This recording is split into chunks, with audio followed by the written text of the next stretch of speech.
Hey, what's up guys? Today I'm going to show you how to test a mass airflow sensor on this Opel Corsa C from 2003. I will also show you a little quick test you can do on the throttle body, because the mass airflow sensor is always connected with the throttle body and other sensors, but specifically with the throttle body. And if you have a look on the connector, you will find 5 wires. So just remove this rubber cover. This is basically the humidity cover. So unplug the connector, press on this tab, and it should pop off. Then with a 7mm socket, undo these hose clamps. There we go. First, check that you have this screen, because this is very important in helping the sensor to read accurate information about how much air it goes, because this will distribute the air even, and therefore the sensor will be able to pick up the right amount of air, because of course the PCM is calibrated in such a way that it will calculate from the diameter of this tube and the amperage required to keep that hot film on. If, for example, this screen is not here and the air will travel more on the side of the sensor compared to the center, then that extra air which will pass by the sensor will not be read. Of course, the best easy way is to use a scan tool, and you can test this mass airflow sensor assembly together with the intake air temperature sensor much more faster and efficient. But let's assume that you don't have a scan tool. How you can do that with a voltmeter? Well, on this car you can still do that, because the mass airflow sensor is still analog and it does require special equipment. But anyway, in my situation, the problem of this sensor is that it doesn't read any airflow. Even though if I connect it right now and blow it through the sensor, it doesn't show anything down here. So I'm gonna do that next, and I will show you how it looks like. Let's see, I'm gonna connect it back. If you noticed, previously it was minus 40 degrees Celsius, because that's how the computer reads and estimates the temperature when it's disconnected. So the air temperature sensor is read it correctly. However, on the mass airflow sensor rate, you can notice that if I blow it, it doesn't show any change. Yeah, there is absolutely no change in there. And you should see clearly a reading on grams per second of air, and you cannot. Therefore, this mass airflow sensor is not sending information to the PCM. At least that's what we know for sure, because if the PCM will get the information, then I will also get it on my scan tool. However, the interesting part is that I'm going to show you in a minute when I connect it with the voltmeter. Alright, so here is the point where I can show you what's wrong with this sensor. As you can see, I'm connected with the voltmeter to the signal wire and the ground, and therefore now when I place the fan in front of the mass airflow sensor, the voltage should increase, because it's going to be required to keep that hot film on. And you can see the drop in signal there. That's not a good sign, and it's very easy to change that voltage when I tap this. You can see how it drops and goes up sometimes. That's not a good sign, and that's not because of the connection, because I have a quite good connection on the wires. Right, we've got 1.2, 1.3. Okay, when I take it out, the voltage is decreasing, but you can see I've got a good connection and I hold it with my hand, but still there is some drop in signal. On the scan tool there is absolutely no change, 0 grams per second, and there is no spike. You can actually see it like that. There is absolutely no change, even though I'm holding the fan in front of the sensor. And you can see the reaction, it is there on the voltage. However, it does not reach the PCM, and that's something that I never encountered before. So in this kind of situation, there are basically two possibilities. One is that the PCM is broken and cannot read, from different reasons, the information from the mass airflow sensor, or the most possible one is that the information which is sent from the mass airflow sensor does not reach the PCM, and therefore we've got a wiring problem. So again, in order to confirm that this mass airflow sensor unit is not broken, you can do a continuity test, a ohms reading, set it up to 2 million ohms, and you should have some resistance in between the ground and the signal wire for the mass airflow sensor, and here it is. That's because when the computer is sending the voltage to keep the hot wire of the mass airflow sensor on, it will go back through the signal wire and that's the reading for how much voltage is required to keep that hot wire at the correct temperature, at the stable temperature.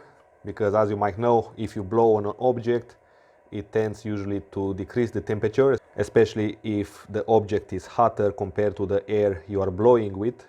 In my situation, obviously, it's much more colder than the hot wire, because the hot wire is usually maintained to around 100 degrees Celsius. Some cars do it more, some cars do it less, but that's not important. It's important that the hot wire will get colder when you blow. That's how this system works. I have to improvise to do an easy test on this wiring harness, on this connector, in order to get rid of disassembling all the wiring harness and visually inspect each wire of this connector. So I'm gonna do the following. I will actually disconnect the car battery with a 10mm socket. I will unplug the positive terminal. And now the connection with the scan tool will be lost. I will place a piece of wood in between the connector from the battery and the wiring harness. And now I'm going to be able to do a continuity test of this wiring harness. I will again use these needle probes. So once there is continuity, there will be a 0 on the screen. I'm going to connect one of the terminals on the pin, make sure that it contacts the metal, and let's check it out. This one, I'm going to connect it like that and begin to wiggle the wire. So by wiggling the wire, you are most likely to reconnect the possible wires which are shorted. Hope you understand that. And okay, there's nothing on this. Let's check it out, the next one. All right, there's nothing on this. Actually, I can go ahead and do direct on the ground and the signal wire for the mass airflow sensor. So I hope I can catch this on camera. There we go, that's the drop. You can see it there. So we've got the continuity and then the drop. There is something wrong with this wiring here. We connect it, so you can see the voltmeter is connected, and here it is. Yeah, you can see the drop in signal. All right, that's a clear confirmation the wiring harness is bad. Something to add is that I know for sure the signal wire is the broken one, since the ground wire is common for the 12 volt input and the intake air temperature sensor, which works fine. Therefore the ground wire doesn't have any problem. Also, it's normal to have some resistance on the ground and the mass airflow sensor signal wire, because that's how the computer reads the values. It has its own voltmeter inside. Okay guys, so a short recap on what's going on here with this mass airflow sensor. So as you notice, when you test the signal wire of the mass airflow sensor with the voltmeter at the sensor, you get the correct sensor, the correct response when you blow the air through the sensor. However, on the scan tool, there is absolutely no response. That's because the PCM is not getting the information sent by the mass airflow sensor.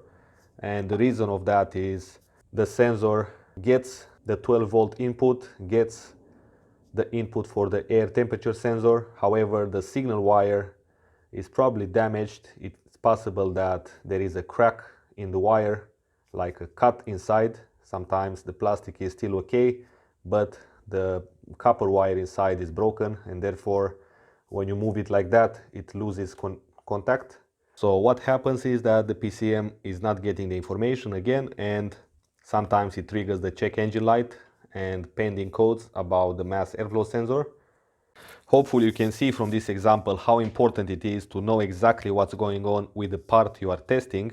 Otherwise you cannot do a correct diagnose, and you probably end up replacing a part which does not need to be replaced, as I showed you in this example. So when you guys ask me different questions like I've got this trouble code or this trouble code, then it's very important to understand exactly how the system works and with which part is interconnected.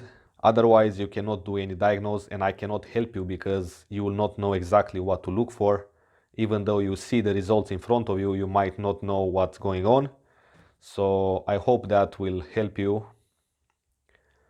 and I will try to make more of these examples if I find the opportunity. So you can also see from this example, even though it's a small one, how important it is to also improvise and adapt to the situation, because as you can see, these components are very complex, and if something goes wrong, you don't know, there is no specific procedure like in a book. You need to make your own procedure from what you know that how the part works and how it's interconnected with other parts. Also, the most important probably is how to read the values from the scan tool if you have one, or with a voltmeter. That's more like a old style. Another thing to learn from this example is that with a voltmeter, it's not that easy to diagnose a part, because as you could see, once you connect the voltmeter to the mass airflow sensor signal wire, the voltmeter shows a reaction when you blow through the mass airflow sensor, and therefore you cannot easily connect the voltmeter to the PCM to see if you get the signal to the PCM. So a scan tool is very easy to recognize that, and it makes it easy. Basically, imagine like a water flow, a water tube. You've got the flow on this side, but on the other side the water doesn't come. So logically you've got a problem somewhere in between. There is a leak, obviously, and this situation is the electricity leak, the signal leak. But it will be much more difficult for me to come up with this test without realizing that there is no signal to the PCM, and you will probably not know exactly which wire to test, because as you could see, you get signal from the mass airflow sensor on all the sensors. I mean, on the intake air temperature sensor and the mass airflow sensor, you get the signal. So you will not know exactly which wire has the problem. Yeah, next I'm going to show you how to do a test on the throttle body, because as I said at the beginning, the throttle body is interconnected with the mass airflow sensor and other sensors on the car, but mostly with the mass airflow sensor, because these two are basically the gates of the air which goes into the engine, the main gates. So this test will not require any voltmeter or any scan tool. It's very easy to do. So with a T35, remove these two bolts. Let's remove this hose clamp and remove the hose as well, like that. And now you are able to watch the throttle body. Now I'm going to go ahead and with the key in the second position in the ignition, I'm going to press on the acceleration pedal, and you should see the throttle body move accordingly. And of course that will be possible only if I reconnect the car battery. So as you can see, when I press on the acceleration pedal, slowly, you can see how the throttle body also moves accordingly. Basically, with this test, you are also checking out if the acceleration pedal works in case you have any issues, and the throttle body, which once it moves like that, it means every wiring and connections are okay. Alright guys, that was kind of a live diagnose I made on this car. If it was helpful, give it a thumbs up. If not, give it a thumbs down, so I will know in the future what I should do. Also, if you are new to this channel and you want to see more car repair videos, hit that subscribe button. And until next time, drive safe, so I can see you soon.